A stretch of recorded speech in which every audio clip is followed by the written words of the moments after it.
Hello everyone, my name is Sugardirth and welcome to my review of Zombie U for PC. Now, before I begin, I should probably mention that I have played a lot of the original game, Zombie U. In fact, it was one of the main reasons that I pre-ordered the system in the first place. I mention this only because I want to make it perfectly clear to everyone that I'm already leaning towards a positive review before I've even began playing the port.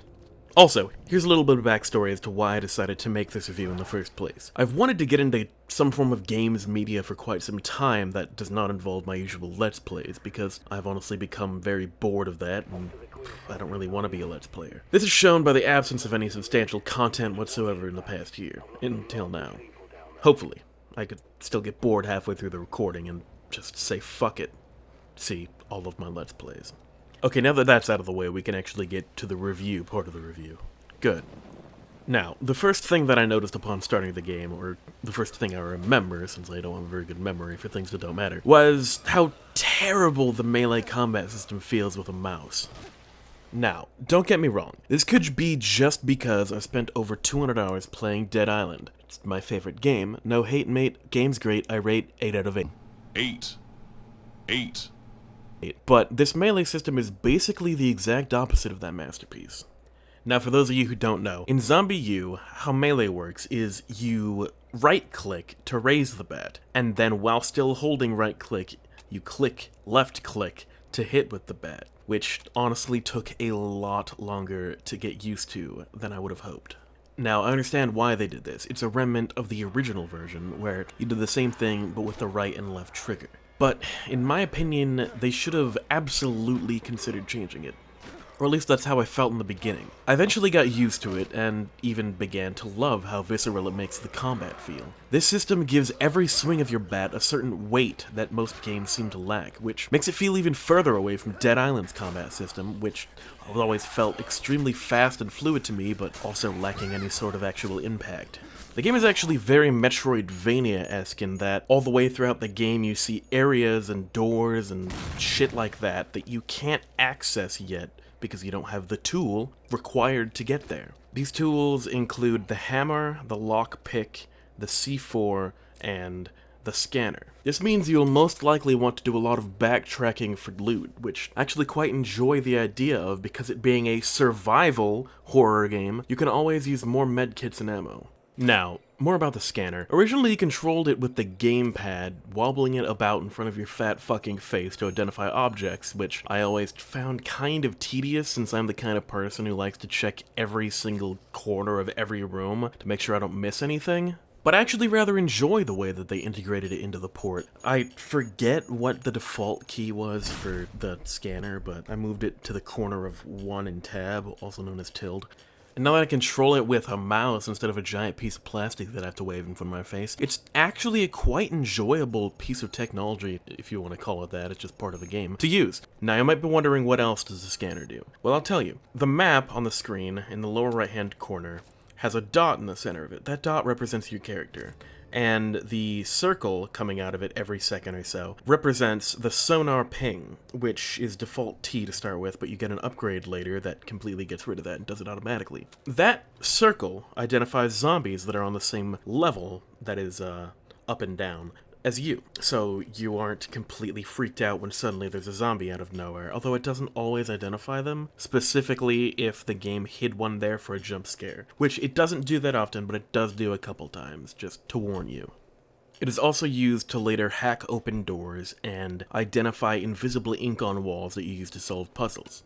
Now, this gamepad integration that we talked about earlier is what the original selling point of the game being on the Wii U was, but a lot of people have stated that they believe that without that so-called gimmick, the game is little more than a generic zombie shooter. But they would be sorely mistaken. Now, while the game does include a lot, and I mean a lot, of gunplay, it is not what I would generally classify as a shooter. As stated earlier, it has Metroidvania-like mechanics, as well as a very, very punishing death mechanic a la Dark Souls. And if you aren't a big floppy chicken like me, don't ask why the chicken is floppy, you do not want to know, I promise, and play on the harder of the game's 2 difficulty levels, you will die a lot. Sure, the PC controls absolutely make the game easier than its console counterparts, boiling down mainly to how easy aiming is with a mouse, but it is still a fairly large challenge not to get your face gobbled off by every ghastly abomination that sets its decaying eyes on you.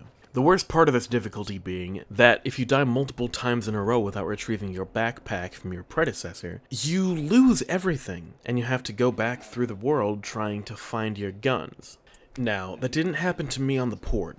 I only died once, actually, but that's because I'd played the original so much, and I know a lot of the game world already. Not to mention I was playing on the chicken difficulty. Don't get me wrong, I was playing on the chicken difficulty.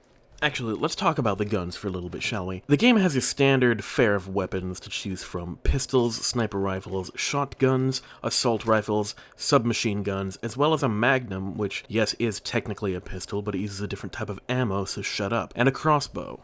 The port has also added several new melee weapons you can find throughout the game world, which were not present in the original. The main problem I found with the weapons, however, and this was present in the U version, is that you can't get rid of the starting gear. If you pick up a better pistol or melee weapon and would like to use those instead, you still have to carry the originals with you throughout the entire game.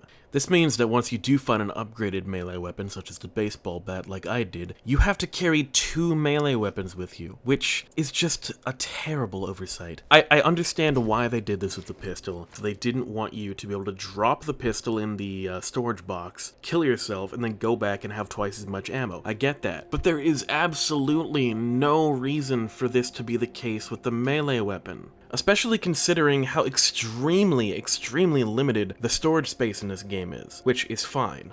I don't have a problem with how limited the storage space is, except for the fact that you're forced to take up 2 slots of it forever with just useless weapons. Now, I would have liked for them to at least have given you the option to delete them once the game has recognized that you found a replacement. Say, near the beginning of the game, when you go to Buckingham Palace, you find a silenced pistol, which, in my opinion, is better than the starter pistol in every single goddamn way. I should have the option to just delete the original from the game. Why don't I? I mean, sure, when I die, that character can have the starter pistol again, but there's no reason for me to have it. I don't care if it deletes the ammo in that weapon, I just don't want to have the weapon with me. Now, once I made it past the tutorial, I was immediately reminded of what made me enjoy the original so much: the atmosphere. Everything in this game is set up from the very beginning to make you feel like this world is real and terrifying, and some other words that sound good next to those ones to get the point across that this game fits the horror part of survival horror to a fucking T. There's fog, there's zombies, there's disconcerting noises that make you feel like screaming, "What the hell was that?" And above all, there is a real sense that this world was alive recently. That the shit just hit the fan. Hell, they're still even running electricity in some areas. Unfortunately, the immersion of the game was swiftly ruined for quite some time by the bugs that hit me pretty much right off the bat. Now, that's not to say this game is a buggy mess by any stretch of the imagination, but it does have some glaring problems. The first bug I encountered was one that just kind of brought me out of the experience for a little bit, and it happens quite often actually now that I think about it. The game has a melee finishing system of sorts in that you can one-shot any zombie that is on the ground by smashing its face. This has its own animation. However, if you smash the face of an already dead zombie, I know that's redundant, but just go along with it, the physics engine breaks on you, suddenly the corpse flying like a Q-op ragdoll. Again, nothing major, but it does ruin any sense of immersion when it happens. Now, onto the major fucking joke of a bug that wasted over 2 hours of my life. About halfway through the game, you go into a daycare center to find some medicine. And I won't spoil too much, because I don't like doing that. But there's a cutscene in there that completely crashes the game. Pretty much every single time I did it. The only fix I could find online required me to lower the resolution of my game from 1080p to 720p, and just to be safe, I also put it into windowed mode. Now, from what I can see, this has not affected many people, but I just thought I'd tell you how to fix it if it does happen to you. Now, the last bug I found was more of a graphical oversight than a bug, but I still thought it would be a great segue to the next part of the video, so here we are. Whenever you walk underneath any sort of flowing water in the game, you get a blurry effect in your screen that simulates the water being in your eyes, but the blur doesn't cover the whole screen. More like it's in a rectangular box that takes up most of the center of the screen. And it makes no sense whatsoever. I mean, I'm not the kind of person who cares a terrible amount about graphics unless the game's an extreme outlier on either side of the spectrum. But this is one thing I absolutely noticed. It is definitely not The Witcher 3. But for a 3-year-old game that was ported from the least powerful of the 3 current-gen systems, and it only cost $20, it is definitely passable. The game runs fantastic on my machine, which uses two GTX 970s, a fairly old i5 2500K, and about 10 gigs of RAM. Average about 180 frames per second, damn. As for the game's story, it's okay, I guess. The Prepper is a fairly interesting character. The Queen. For an ancient lizard posing as a human, anyway. But I tell you, she knows the score. It's the government didn't want anyone to know about Dee's prophecy, not her match. I hope they get her away to India or something. Their climate's better for reptiles, anyway.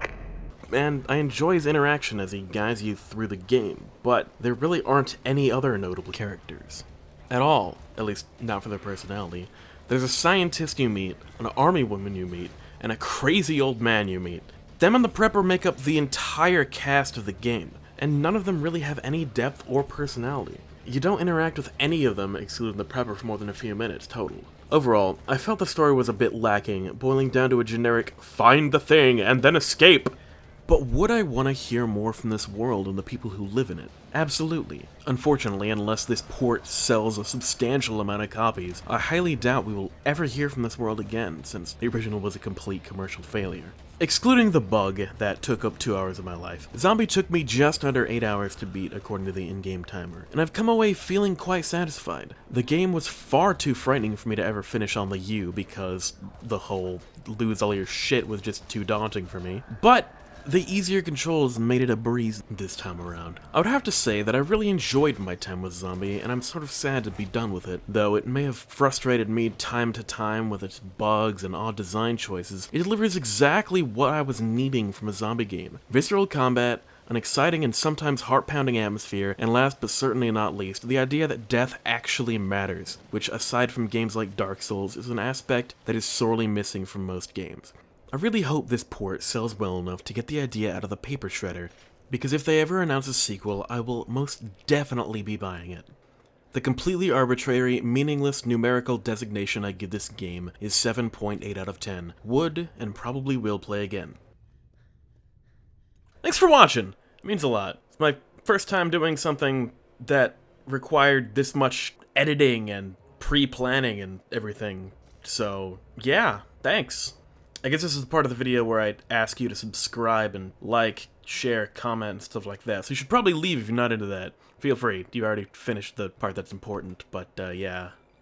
So yeah, you should totally like, share, subscribe, comment, write the URL of this on a fucking piece of paper and throw it on a brick through someone's window and shit like that. I don't know. Yeah, anyway. See you next time! Nursery doesn't look like an ominous death trap at all, does it? Mayday! Mayday! We're going down! Fucking birds!